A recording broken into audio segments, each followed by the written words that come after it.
Shalom. Saya percaya kabar kita semuanya bersuka cita. Amin. Semua bergembira karena habis liburan. Ya, karena ada di dalam Tuhan. Amin. Apapun dan saudara nggak usah takut khawatir karena ada Yesus yang sanggup. Amin. Yang tersenyum bersuka cita, berikan tepuk tangan buat Tuhan Yesus. Come on. Musik. Haleluya. Wow. Haleluya. Karyamu mempesona setiap kami. Oh.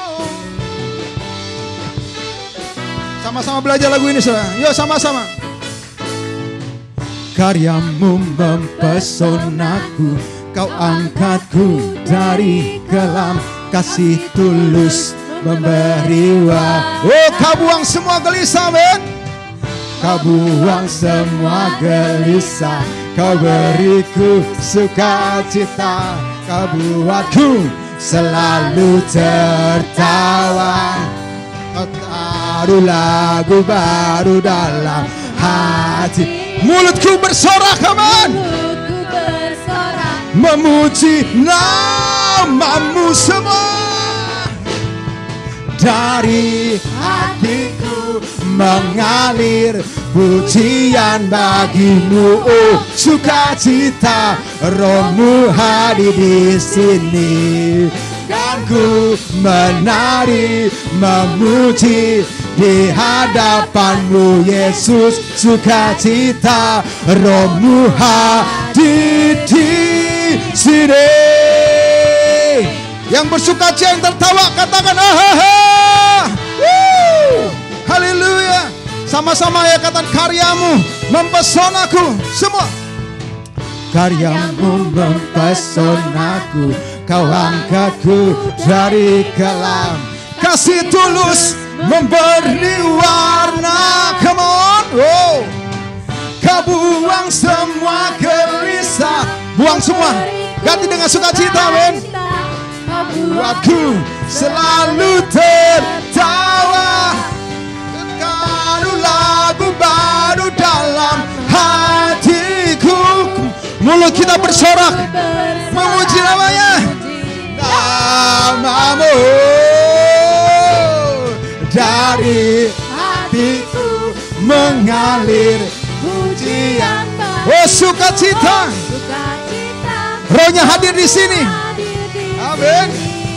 Dan ku menari di hadapanmu Yesus, sukacita, Rohmu hadir di sini. Woo! Tuhan hadir di sini. Yang percaya kata amin. Haleluya. Digoyang-goyang dong, kalau nggak digoyang lagu ini nggak enak. Nah, sampai digoyang-goyang. Haleluya. Kayak bersukacita karena Yesus, amin. Haleluya. Yo sama-sama semua. La la la la la la la la la la la. Aha. lagi semua. La la la la la la la la la la la. Aha. Katakan dari hatiku, dari hatiku mengalir pujian bagimu, oh sukacita, Rohmu hadir di sini, dan ku menari memuji di hadapanmu Yesus, sukacita, Rohmu hadir di sini. Dengan suara keras sama-sama. La la la la la la la la la la la. Semuanya sekali lagi ya semua. La la la la la la la la la la la. Ha ha, Rohmu hadir di sini.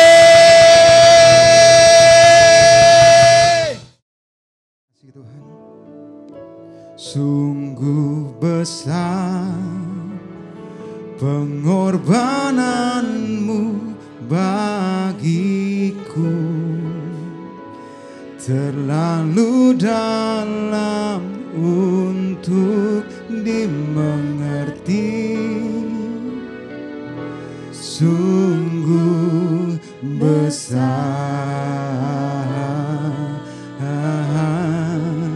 sungguh indah yang kau pikirkan tentangku, tak terselami bagiku. Sungguh indah. Kita berikan tepuk tangan buat Tuhan Yesus. Mari persiapkan hatimu untuk kita berfirman Tuhan. Kemanakah aku dapat pergi, menjauhi Rohmu yang suci, Kau sahabat,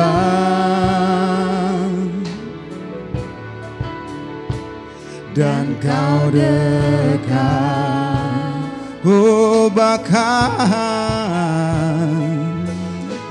bahkan seluruh pengabdianku tak bisa membalas kesetiaanmu, sungguh mulia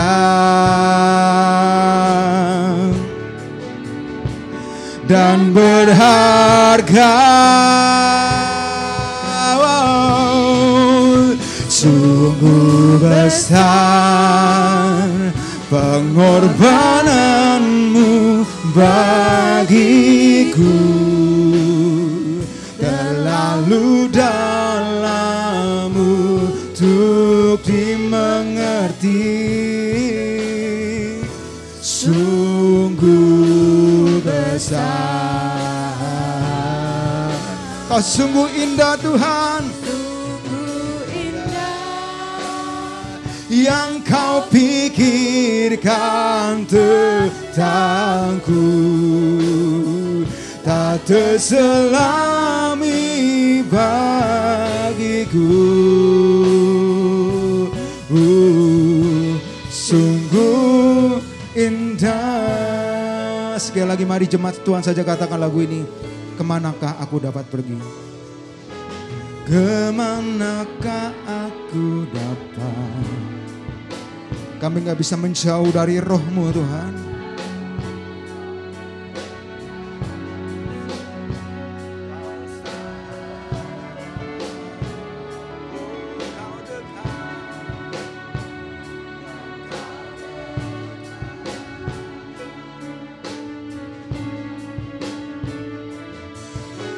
Bahkan seluruh pengabdianku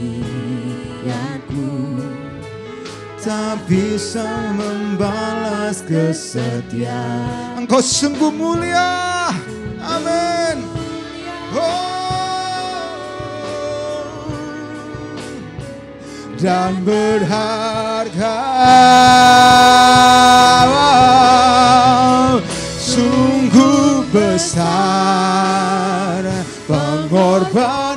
pengorbananmu bagiku terlalu dalam untuk dimengerti. Sungguh besar, sungguh indah yang kau pikirkan tentangku, tak terselami bagiku. Sungguh indah,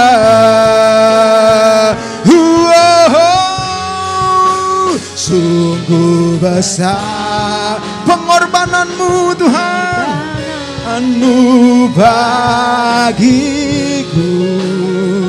terlalu dalam untuk dimengerti.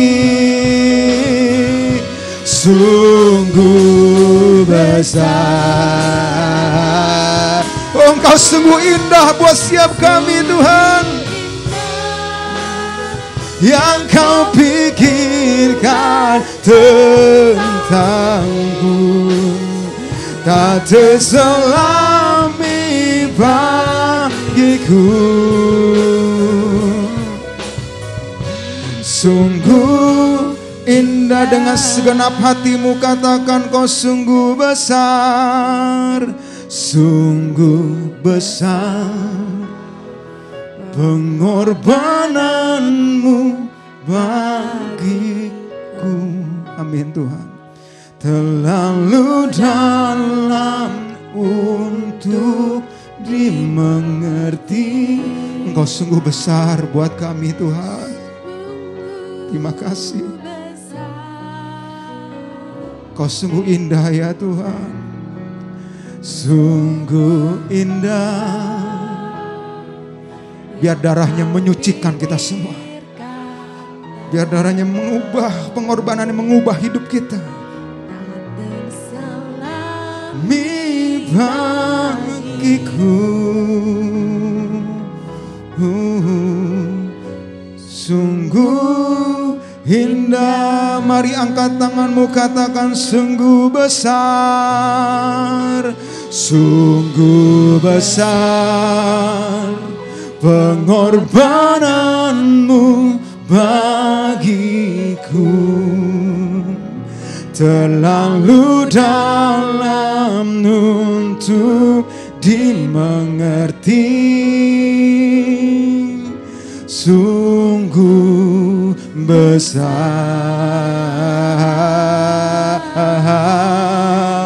sungguh indah yang kau pikirkan tentangku, tak terselami bagiku. Mari Bapak Ibu, saya undang kita semua bangkit diri. Sungguh indah, yes God, sungguh besar, sungguh besar pengorbananmu Tuhan bagiku, tak terlalu dalam untuk dimengerti. Oh, sungguh besar, sungguh indah yang kau pikirkan tentangku, tak terselami bagiku. Sungguh indah, sungguh indah, sungguh indah.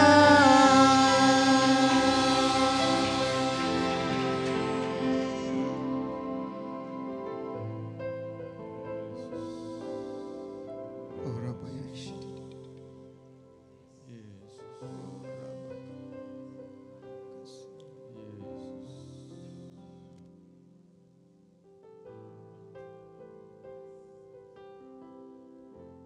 Kami sungguh bersyukur Bapa,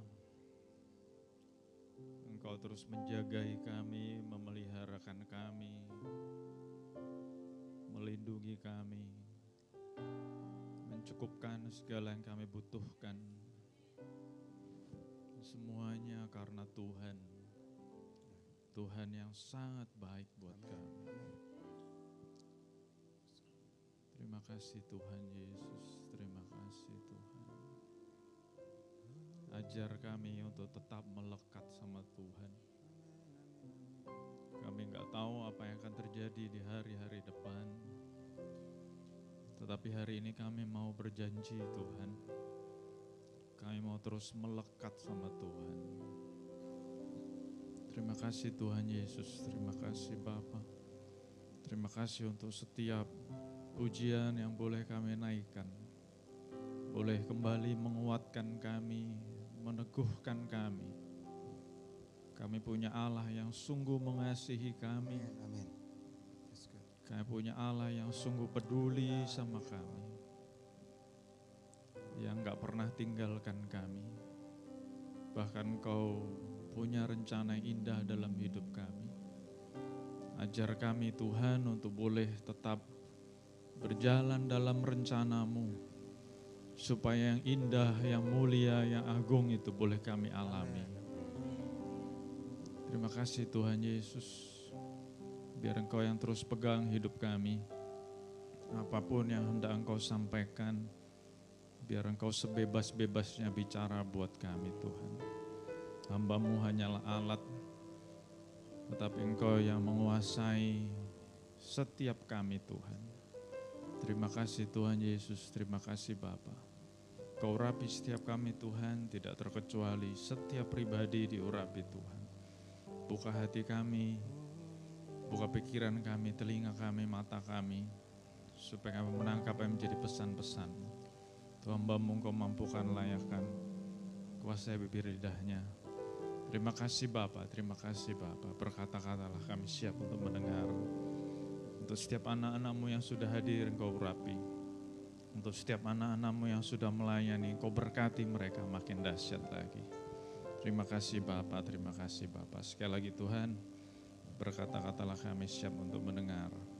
Di dalam nama Tuhan Yesus Tuhan dan Juru Selamat kami hidup.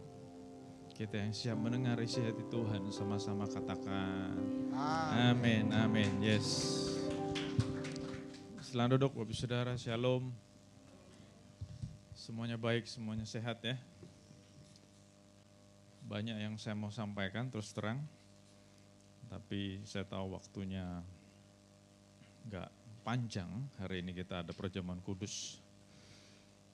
Thank you Sony buat lagu-lagunya yang dahsyat ya. Beberapa hari lalu waktu saya berdoa, seakan-akan Tuhan ingatkan saya nggak mau nakut-nakutin ya, tapi karena saya merasa Tuhan yang mengingatkan, jadi saya mau sampaikan. Waktu saya berdoa beberapa hari lalu, seakan-akan Tuhan bicara something worse than COVID is coming. Saya ulang sekali lagi ya, something worse than COVID is coming. Sesuatu yang lebih buruk dari COVID ada di depan kita gitu ya. Nah tapi saya bukan mau nakut-nakutin, tapi pesan Tuhan sama saya, ada dua hal yang mesti saya lakukan terus. Nomor satu, mengingatkan jemaat untuk selalu tetap melekat sama Tuhan. Kenapa?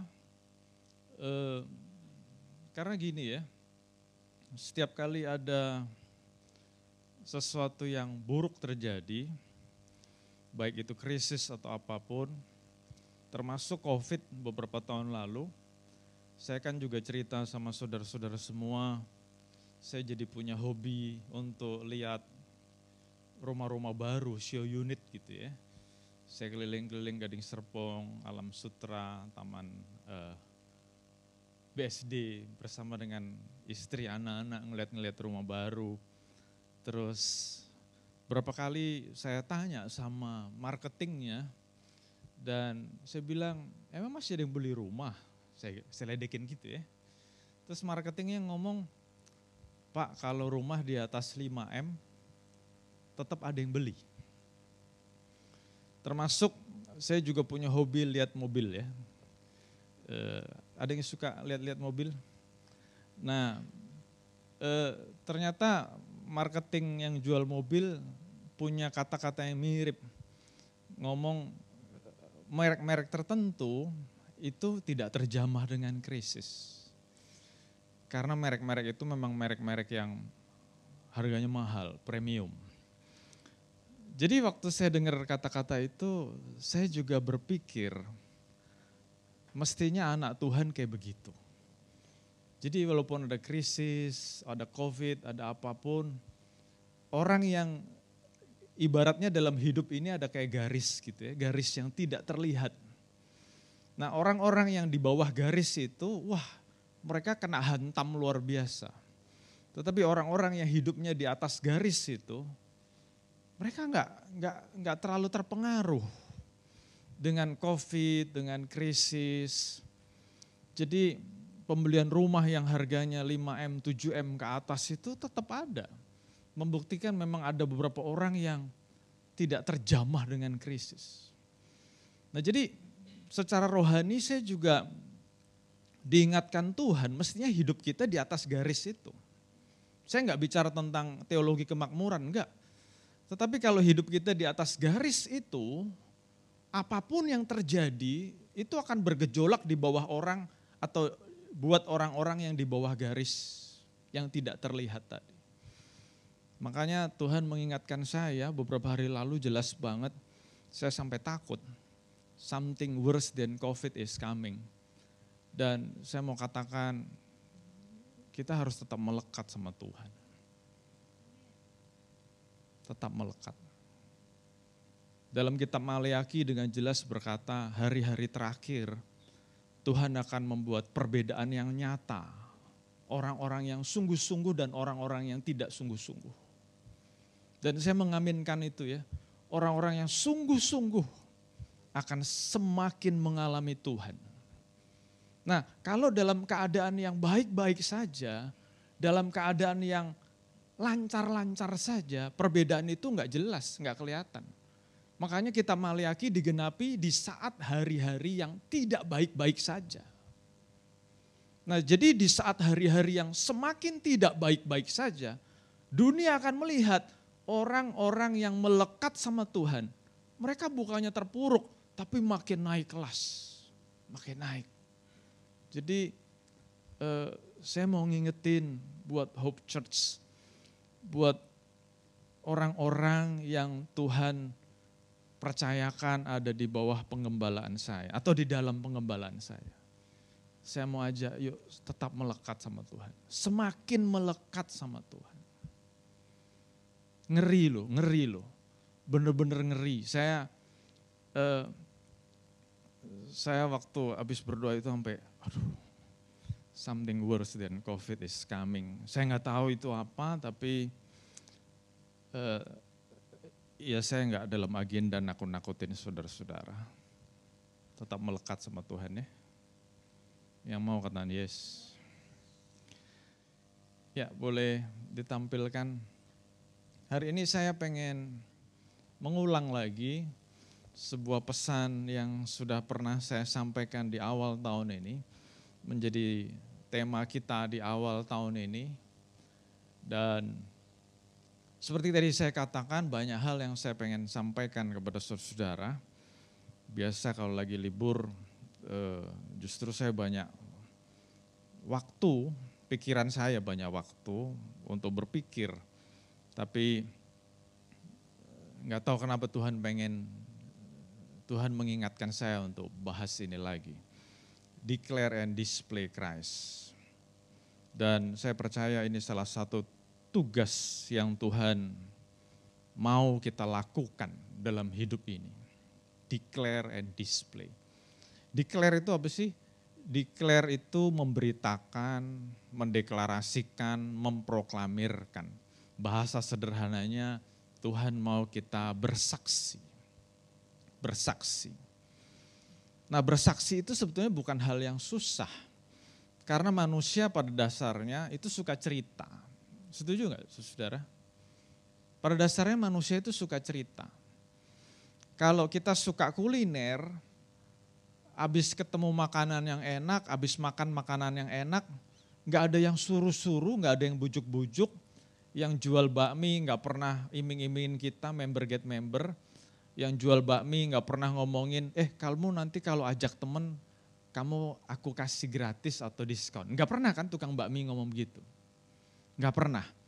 Tetapi nggak tahu kenapa kalau kita habis makan yang enak, kita pengen cerita sama orang. Apalagi orang-orang yang dekat sama kita. Keluarga kita, sahabat kita, rekan kerja kita, teman main kita ceritain. Ini loh ada bakmi yang enak. Padahal nggak pernah diiming-imingin. Nggak cuman bakmi ya, macam-macam. Ini contoh aja. Nggak cuman kuliner. Buat orang-orang yang suka traveling seperti kami, sama kalau ketemu tempat yang bagus, pengennya cerita. Ini loh bagus. Nah hari ini saya nggak ngomong tentang kuliner, nggak ngomong tentang traveling, tapi itu sebuah bukti orang yang suka kuliner, yang suka traveling, pulang dari liburan, tadi Sony juga ngomong, semua sukacita ya, habis selesai liburan, semua sukacita. Nah, kembali ke tema kita hari ini. Orang kalau ketemu yang bagus, ketemu yang indah, ketemu yang enak, ketemu yang extraordinary, ketemu yang luar biasa, pengennya cerita-cerita. Bener gak? Nah, sekarang pertanyaannya, mestinya kalau kita pernah mengalami Tuhan, mengalami kebaikan Tuhan, mengalami kedahsyatan Tuhan, mestinya juga cerita-cerita dong. Benar gak? Kalau habis makan enak cerita-cerita orang. Kalau habis jalan-jalan ke tempat yang extraordinary kita cerita-cerita orang. Tapi waktu ketemu Tuhan, kenapa gak cerita orang? Jadi saya mau katakan hari ini saya nggak mau cerita tentang kuliner, walaupun pengen banget. Hari ini saya mau bicara tentang Yesus Kristus yang sudah mati dan bangkit buat kita. Nah mestinya kembali tadi, kalau kita pernah ngalamin sesuatu yang indah, sesuatu yang extraordinary, sesuatu yang dahsyat luar biasa. Kan kita pengen cerita-cerita. Pertanyaannya kenapa sih kalau soal makanan kita cerita orang, soal jalan-jalan kita cerita orang, tapi soal Kristus. Begitu banyak orang ngakunya Kristen, tapi enggak cerita-cerita. Kenapa? Saya enggak menghakimi siapapun ya, tapi biar kita ngaca. Kita udah pernah cerita Kristus belum dalam hidup kita? Kalau soal makanan enak, sekali lagi nggak perlu dikasih tahu, tiba-tiba langsung cerita. Bakmi di sini lo enak loh. Nasi campur di sini enak banget loh. Jalan-jalan ke sana lo bagus banget loh. Itu nggak salah, semuanya nggak salah. Itu sesuatu yang alami kok. Tapi kalau kita sudah pernah mengalami Kristus, mestinya juga cerita-cerita orang dong. Ya. Nah, saya jadi ingat, kenapa ya ada orang yang sudah ngakunya Kristen, tapi nggak pernah cerita tentang Kristus. Ternyata jawabannya saya ketemu di tagline ini. Begitu banyak orang grow in church, tapi dia tidak grow in Christ. Ke gereja, seneng ke gereja. Belum kenal Tuhan Yesus, diajak temennya ikut fuel. Terus setelah beberapa kali ikut fuel, terus mau ikut ke gereja, nggak tahu apa-apa di gereja apa. Tapi dengan berjalannya waktu, mulai aktif di gereja, mulai terlibat pelayanan, bahkan mulai terlibat dalam kepengurusan, bahkan tidak sedikit yang mulai jadi pemimpin. Nggak salah, growing church itu nggak salah, bagus.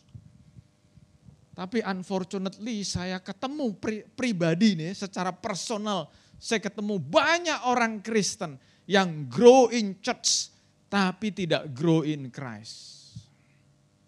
Jadi waktu ada tantangan, ada masalah, ada tragedi terjadi dalam hidupnya, dia orang nomor satu yang menyalahkan Tuhan. Dia orang nomor satu yang meninggalkan Tuhan. Kenapa? Karena dia hanya grow in church, tidak grow in Christ. Makanya hari ini Tuhan mengingatkan kepada kita semua, grow in church bagus, tapi jangan lupa untuk grow in Christ. Kalau dulu kita ngalamin Kristus kayak anak playgroup, kita minta sama Tuhan, Tuhan aku mau punya pengalaman lebih akan Engkau. Kita naik kelas dari playgroup ke TK, kelas 1, 2, 3 dan selanjutnya sampai SMP, SMA, sampai kuliah. Sekolah aja ada naik kelasnya. Pengalaman dengan Kristus itu juga mau naik kelas dong. Gak cuman ngalamin tentang yang baik-baik saja menurut daging. Tapi kita mau mengalami Kristus yang lebih lagi, lebih lagi, lebih lagi. Hari-hari ini kita sedang mempersiapkan diri untuk kembali mengingat, mengenang tentang kematian Tuhan Yesus. Ada sebuah ayat yang terkenal yang seringkali orang lupa baca secara keseluruhan. Orang kalau mau mengalami kuasa kebangkitan Kristus. Ada ingat nggak ayatnya? Tiba-tiba saya keinget itu ya. Kalau orang mau mengalami kuasa kebangkitan Kristus, ayat itu juga bicara harus mau mengalami pengalaman kematian Kristus. Orang pengen banget mengalami kuasa kebangkitan. Tapi mau nggak berfellowship dengan kematiannya? Di dalam kubur yang kosong, gelap. Beberapa hari lalu, Pastor Lina dan anak-anak nonton di Netflix. Karena menarik, saya juga jadi ikut nonton. Jadi bapaknya ini nemenin anaknya di kantor polisi, sedang diinterogasi. Nah waktu polisi nanya-nanya, anaknya ngomong, I don't know, no comment, I don't know, no comment. Tapi waktu ditunjukin CCTV rekamannya, telek-telek anaknya yang membunuh.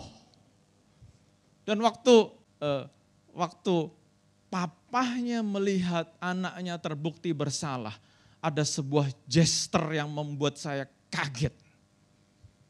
Gesture papahnya ngapain? Dia memalingkan wajahnya. Di situ saya ingat kata-kata Yesus, Eli, Eli lama sabachthani. Allahku, Allahku, mengapa engkau meninggalkan aku? Kenapa? Karena Bapa di sorga melihat di pundak Yesus yang menanggung dosa seisi dunia begitu kotor.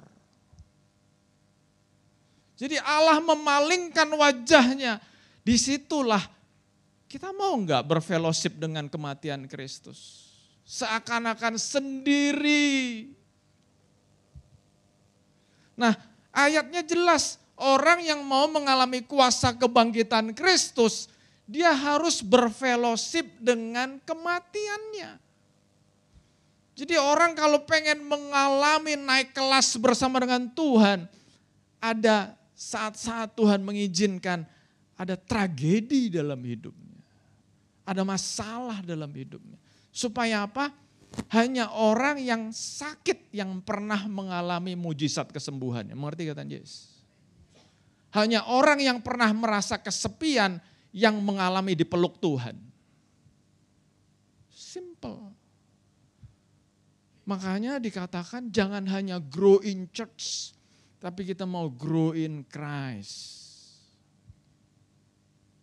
Nah waktu kita mengalami masalah demi masalah, tragedi demi tragedi, di situ kita akan mengalami benar ada satu pihak yang tidak pernah meninggalkan kita. Orang tua bisa meninggalkan, anak kandung bisa meninggalkan, pasangan hidup bisa meninggalkan. Tapi hanya satu pribadi yang gak pernah meninggalkan kita. Yesus Kristus. Dan itu yang saudara-saudara pegang sungguh-sungguh. Dan saya mau katakan sebagai gembala, mungkin saya juga pernah mengecewakan saudara. Sebagai gembala, saya punya potensi mengecewakan saudara.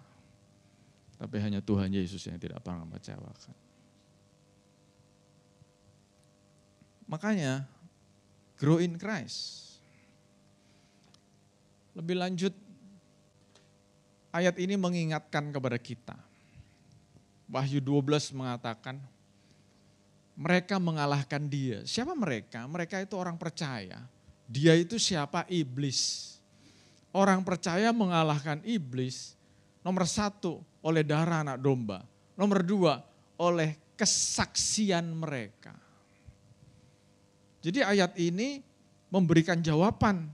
Kenapa banyak orang ngakunya Kristen, bahkan sudah terlibat dalam pelayanan, masih suka diganggu kuasa iblis? Jawabannya, ya karena kurang bersaksi. Karena faktanya iblis dikalahkan 2 hal. Ada 2 elemen yang mengalahkan iblis. Yang pertama adalah kuasa darah domba. Tuhan Yesus sudah mati di kayu salib dan dia bangkit mengalahkan iblis, menghancurkan kuasanya. Tetapi elemen yang kedua yang tidak boleh dilupakan adalah kesaksian kita. Kan ada lagunya kan? Oleh darah anak domba. Yang kedua, oleh kesaksian kita, iblis dikalahkan, kuasanya dihancurkan. Ada 2 elemen. Oleh kuasa darah domba, yes. Tetapi kalau kita belum pernah bersaksi, jangan salahin siapa-siapa kalau masih suka diganggu kuasa jahat. Makanya kita harus bersaksi. Nomor 1 tadi, orang yang bersaksi adalah orang yang mengalami Kristus. Nomor 2, orang yang bersaksi supaya kita mengalahkan kuasa iblis. Dan berikutnya, kita tidak boleh malu bersaksi. Karena orang yang malu mengakui Yesus, Yesus juga akan malu mengakui orang itu. Hari ini saya mau ngingetin buat orang-orang yang malu mengakui identitasnya sebagai anak Tuhan. Kenapa saya perlu ngingetin gini? Karena banyak orang yang ngakunya Kristen, tapi mau doa makan aja malu. Ingat, ini ayatnya jelas. Kalau kita malu mengakui Yesus Kristus, dia juga akan malu mengakui kita di hadapan Bapa di sorga. Makan di hadapan umum, di kantin, di kafe, di restoran, di rumah makan. Bahkan kalau kondangan, tapi yang ngundang bukan orang Kristen, kita malu mau berdoa. Ingat, kalau kita malu mengakui Yesus Kristus, dia juga akan malu mengakui kita. Berdoa aja malu, apalagi bersaksi.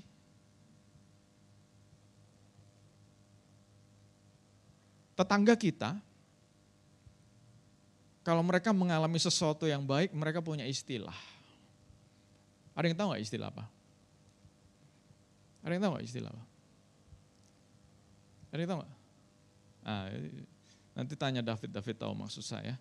Karena ini direkam, masuk YouTube, saya nggak mau ngomong itu. Ada yang ngomong begini, itu kan cuma masalah bahasa Pak. Saya ngerti. Tapi beberapa orang ngobrol sama saya, mereka dengan vulgar mengaku, ini bukan cuma masalah bahasa, ini masalah identitas. Supaya orang tahu identitas saya, makanya saya ngomong itu. Nah waktu saya dengar kata-kata seperti itu, mestinya orang Kristen ngerti. Mestinya kita jangan ikut-ikutan. Kenapa? Karena mereka dengan jelas ngomong ini identitas. Jadi saya mau ngingetin saudara ya, kalau ada sesuatu yang baik kita alami dalam hidup kita, jangan ikut-ikutan ngomong itu dong. Ini identitas mereka. Dan saya ngomong begini bukan berarti saya cuma ngomong, saya mempraktekkan loh. Kalau ngobrol sama tukang kebun, ngobrol sama satpam, ngobrol sama pegawai di bawah, saya berani ngomong, puji Tuhan. Tuhan Yesus baik.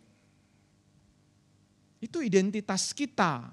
Jangan menjual identitas kita hanya demi rasa aman. Saya ngomong begini tidak melanggar hukum negara loh. Gak ada hukum negara yang saya langgar.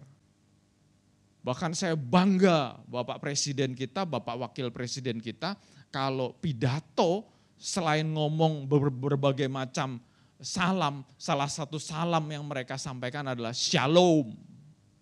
Itu menunjukkan identitas kita diakui. Jadi kita jangan ikut-ikutan identitas mereka dong. Pak, ini cuma masalah bahasa. Iya benar, tapi saya dengar sendiri dari mereka. Mereka nggak mempermasalahkan bahasa. Mereka ngomong, ini identitas kami Pak. Wah, waktu saya dengar gitu, kenapa kita jadi ikut-ikutan? Wah, malu Pak. Loh, ingat ayatnya kalau malu. Jadi nomor satu, kita harus punya keberanian untuk declare Christ. Ya mau katakan yes. Saya percaya kita semua mengalami kebaikan Tuhan. Kita semua mengalami pertolongan Tuhan. Tapi kenapa kita malu untuk menceritakan itu? Gak ada yang salah loh cerita tentang Tuhan Yesus. Gak ada yang salah sama sekali. Kita cerita sama teman, sama tetangga, sama siapapun. Tuhan Yesus baik loh. Aku sakit disembuhkan, aku susah dihibur, aku gak punya kerjaan, Tuhan kasih pekerjaan. Dahsyat. Yang mau katakan yes. Nah poin yang kedua, kalau tadi declare, kita juga mau belajar untuk display, menampilkan Kristus dalam hidup kita. Kalau tadi declare, mungkin bahasa sederhananya declare itu pakai mulut, bersaksi. Tapi display itu menampilkan Kristus, bicara tentang menjadi saksi. Display, menunjukkan kepada dunia bahwa kita punya Kristus. Rasul Paulus mengatakan kita ini suratan yang terbuka. Sekali lagi saya ingatkan, Rasul Paulus mengingatkan kita ini suratan terbuka yang dibaca orang. Buat saudara-saudara, mungkin saudara-saudara nggak ngeh. Surat yang terbuka itu apa sih? Kan zaman sekarang udah nggak ada surat. Nah saya mau katakan suratan yang terbuka, orang-orang dengan gampang membaca kita. Orang-orang dengan gampang melihat hidup kita. Jadi supaya saudara nangkep, suratan yang terbuka itu ibarat kita itu kayak ikan dalam akuarium. Orang-orang itu bisa ngeliatin kita. Kita lagi berenang, kita lagi tidur, kita lagi makan. Kita lagi pup. Kalau kita kayak ikan dalam akuarium, orang-orang ngeliatin kita. Nah makanya firman Tuhan hari ini mengingatkan kita semua, hidup kita ini harus menampilkan Kristus. Enggak cuman ngomong, enggak cuman declare. Ngomongan kita bersaksi tentang Kristus. Tuhan Yesus baik, aku ditolong Tuhan. Tapi kalau hidup kita mempermalukan Kristus, itu jadi batu sandungan. Orang akan ngomong, lu pinter ngomong lu, tapi kenyataannya, aduh bikin malu kan. Nah, Rasul Paulus ngingetin, kita ini suratan yang terbuka. Nah, saudara-saudara ngelihat gambar ini kan, ngelihat akuarium. Tapi saya waktu mempersiapkan gambar ini, saya dibikin terbuka matanya.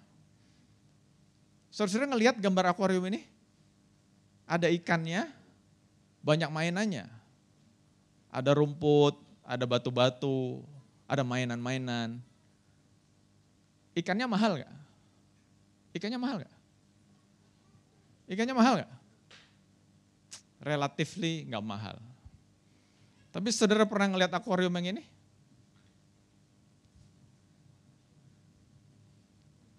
Waktu saya search di YouTube, saya search di Google tentang ikan ini, saya kaget ada yang harganya 450 juta. Arwana super red. Orang kalau pelihara arwana super red, akuariumnya tidak ada mainannya. Kenapa? Karena menurut mereka cukup menikmati arwana super red itu aja sudah luar biasa. Nah, hidup kita itu kayak arwana super red. Kita nggak perlu tutupin dengan begitu macam aksesoris. Saya ngelihat nggak semuanya ngerti. Yang ngangguk-ngangguk baru dikit. Tapi saya mau ngomong ya, orang yang hidupnya repot dengan aksesoris, sorry saya mau ngomong gini ya, orang yang hidupnya repot dengan aksesoris, dia tidak sadar bahwa hidupnya mahal. Saya ulang sekali lagi ya, masih ada yang gak ngerti soalnya. Orang yang repot dengan aksesoris, dia tidak sadar dia punya value dalam hidupnya yang harganya mahal. Jadi masih bingung, waduh mesti pakai baju apa, mesti pakai sepatu apa, mesti punya mobil apa, mesti punya penampilan kayak gimana. Itu semua nggak salah. Tapi jangan kita fokus dengan yang di luar. Nih ya, saudara kalau hobi baca, saudara akan menemukan sebuah tagline yang bagus banget. Investment paling berguna dalam hidup ini adalah untuk meningkatkan value hidup kita. Meningkatkan value hidup kita itu apa? Nomor 1, education. Nomor 2, meningkatkan skill. Itu investasi yang paling mahal. Nah jadi kalau investasinya pengen mobil ini, pengen perhiasan ini, sorry to say, waktu ngelihat akuarium ini aja saya dapat satu pelajaran. Orang yang pusing dengan penampilan berarti dia tidak sadar hidupnya berharga. Tetapi orang kalau hidupnya berharga, value hidupnya tinggi. Itu semua yang tadi tuh mobil, penampilan, perhiasan dan sebagainya, itu yang justru akan ngikutin. Bukan yang kita cari. Jadi kita harus benar-benar menampilkan karakter Kristus. Karakter Kristus itu apa ya? Ya saya gak punya waktu untuk jelasin, ada 9 karakter Kristus. Kasih, sukacita, damai sejahtera, kesabaran, kemurahan, kebaikan, kesetiaan, kelemah lembutan, penguasaan diri. Kita seringkali berdoa, Tuhan ajar aku punya kasih. Tapi waktu kita berdoa kayak gitu, malah banyak orang nyebelin dalam hidup kita. Kenapa? Justru Tuhan ngasih kita sebuah cara menunjukkan kasih Kristus. Kita berdoa, Tuhan aku pengen punya hati yang sabar. Tapi justru banyak orang-orang yang nyakitin kita, nyebelin kita. Di situ Tuhan pengen kita belajar tentang ini loh, sabar yang bener tuh kayak gini. Kita berdoa, Tuhan ajar aku punya hati yang lemah lembut. Malah begitu banyak orang yang ngeritik kita. Malah begitu banyak orang yang ngomongin kita.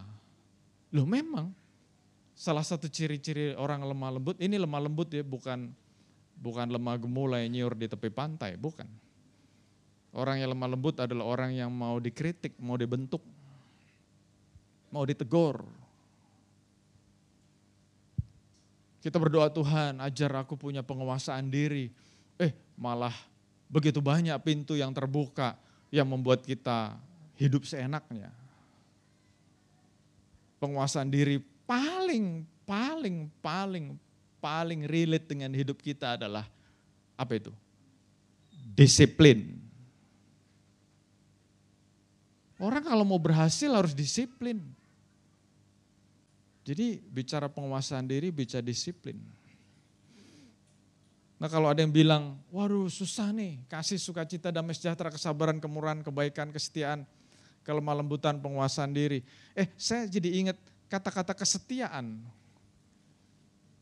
Saya mau ngomong ya, orang yang tidak setia dengan yang kelihatan, omong kosong kalau dia bilang setia sama yang tidak kelihatan. Maksudnya apa sih? Orang yang tidak setia dengan yang kelihatan, tidak mungkin bisa setia dengan yang tidak kelihatan. Orang yang tidak setia dengan pasangan hidupnya, jangan ngomong aku setia sama Tuhan yang tidak kelihatan. Orang yang tidak setia sama gereja, jangan pernah ngomong aku setia sama Tuhan. Gereja yang kelihatan aja lu gak setia. Apalagi sama Tuhan yang gak kelihatan. Fakta. Begitu banyak perceraian terjadi hari-hari ini. Sedih. Kesetiaan makin mahal. Dan Tuhan ingetin, salah satu karakter Kristus adalah setia. Dan dia buktikan setia sampai mati. Nah kalau ada yang bilang susah tuh punya 9 karakter itu. Makanya kita butuh Roh Kudus. Jadi kita dibaptis Roh Kudus, dipenuhi Roh Kudus, dipimpin Roh Kudus. Saya mau ngomong sekali lagi ya. Kita dibaptis Roh Kudus, dipenuhi Roh Kudus, dipimpin Roh Kudus, bukan cuman di dalam ibadah doang. Ada orang bilang, wah aku sudah dipenuhi Roh Kudus, terus dia berbahasa roh, berbahasa lidah, dia bernubuat. Bagus, bagus. Tetapi salah satu kegunaan, fungsi, manfaat kita dipimpin Roh Kudus adalah kita punya 9 karakter itu. Dan semuanya terbukti di luar ruang ibadah. Buat apa kita di dalam ibadah? Waduh hebat banget. Tapi di luar sana, hidup kita tidak jadi berkat. Ingat judulnya Display Christ. Display Christ bukan cuma di dalam ruang ibadah, di luar ruang ibadah.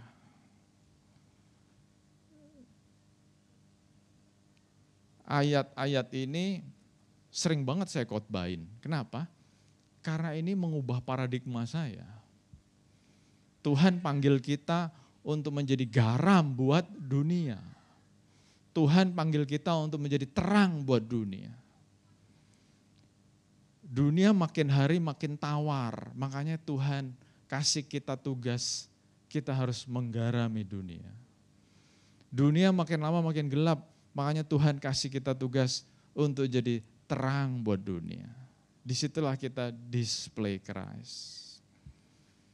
Menjadi garam, menjadi terang, bahasa sederhananya adalah jadilah orang-orang yang berguna buat dunia. Ayatnya jelas tuh, kalau garam sudah tidak asin. Kalau garam sudah tidak ada gunanya, buat apa? Terus ya nggak ada gunanya lah, dibuang dan diinjak orang. Jadi ayat ini selalu mengingatkan saya, dimanapun Tuhan tempatkan kita, jadilah orang yang berguna. Karena apa? Karena kalau kita tidak berguna, jangan salahin siapa-siapa kalau kita dibuang dan diinjak. Nih ya, kalau nggak ada kita, terus teman-teman kantor, teman-teman main, teman-teman pelayanan, atau apapun lah, terus ngomongin kita. Ada dia, nggak ada bedanya. Waduh sakit banget rasanya. Bener nggak? Atau malah, emang gue pikirin, aduh. Dimanapun Tuhan tempatkan kita, pastikan kita punya andil. Kita ada gunanya. Kenapa? Kalau kita tidak ada gunanya, ingat jangan salahin siapapun kalau kita dibuang dan diinjak orang. Karena udah ditulis di Alkitab. Jadi pastikan dimanapun kita berada, kita adalah orang yang berguna. Ngomong kanan kirinya. Jadi orang berguna yuk.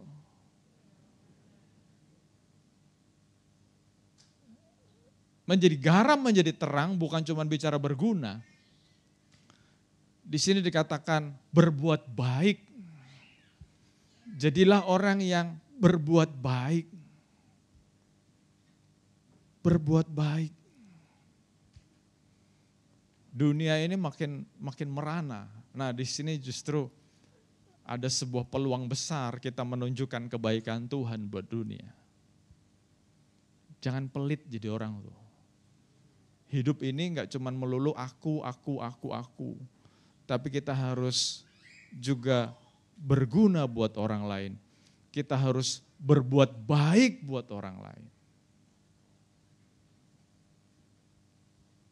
Buat gereja, kita mau berguna buat gereja.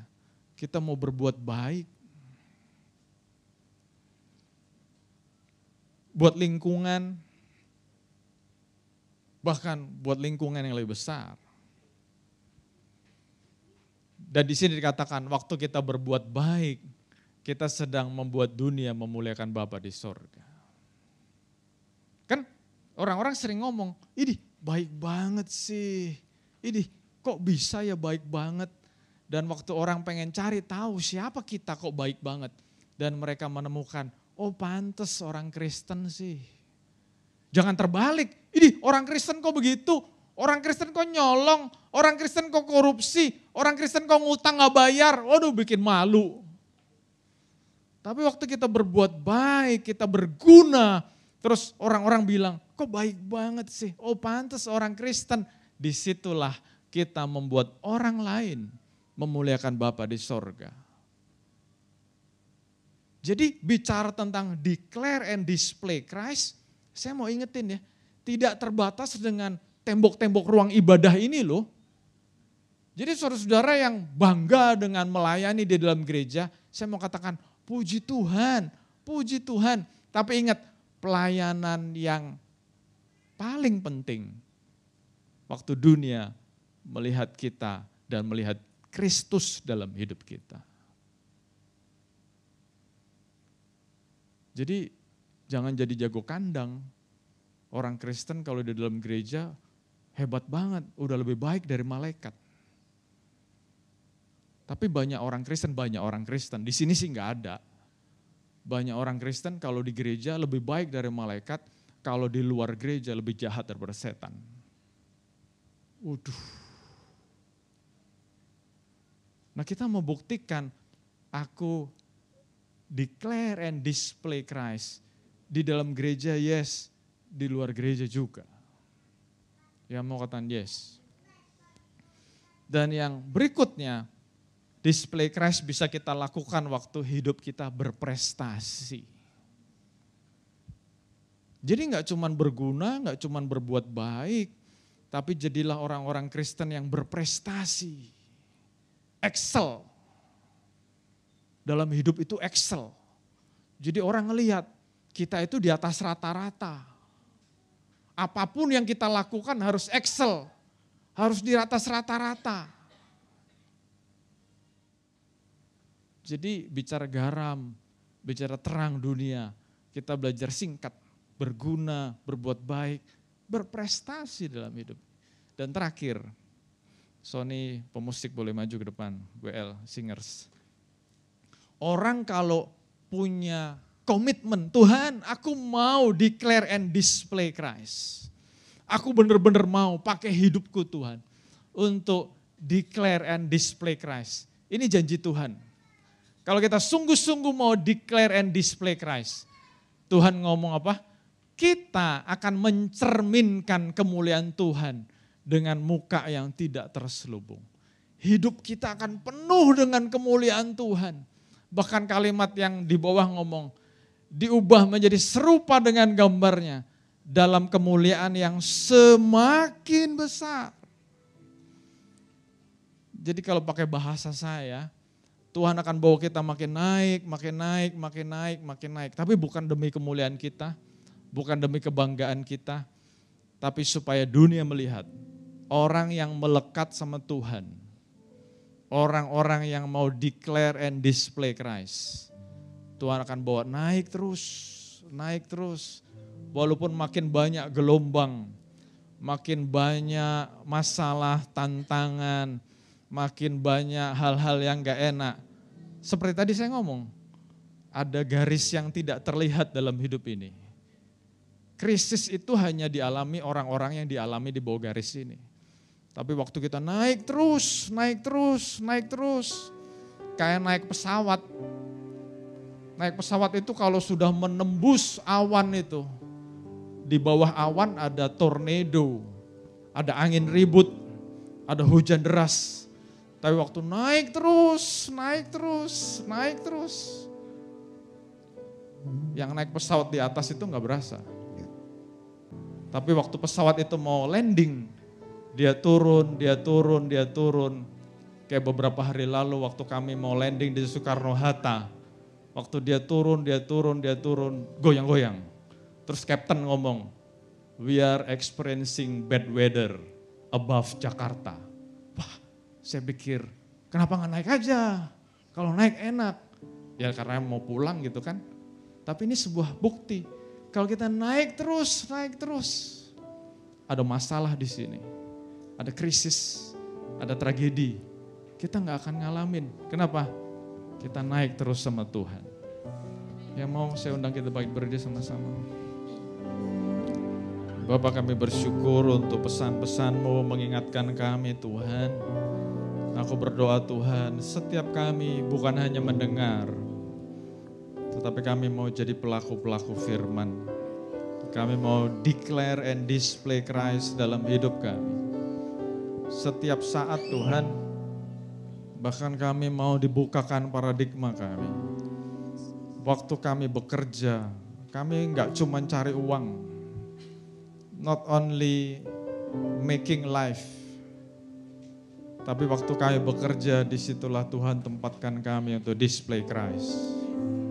Waktu kami bermain, kami bukan cuma having fun, tetapi disitulah Engkau tempatkan kami untuk display Christ. Bahkan waktu kami melayani Tuhan, kami bukan hanya semata-mata berbuat sesuatu di dalam ibadah, tetapi kami sedang display Christ. Engkau bukakan rahasia ini buat kami Tuhan, dimanapun kami berada. Termasuk di tengah-tengah keluarga kami. Kami mau display Christ. Ada kasih, ada kemurahan, ada damai sejahtera, ada sukacita, ada kesabaran, ada kesetiaan yang Tuhan karuniakan buat kami.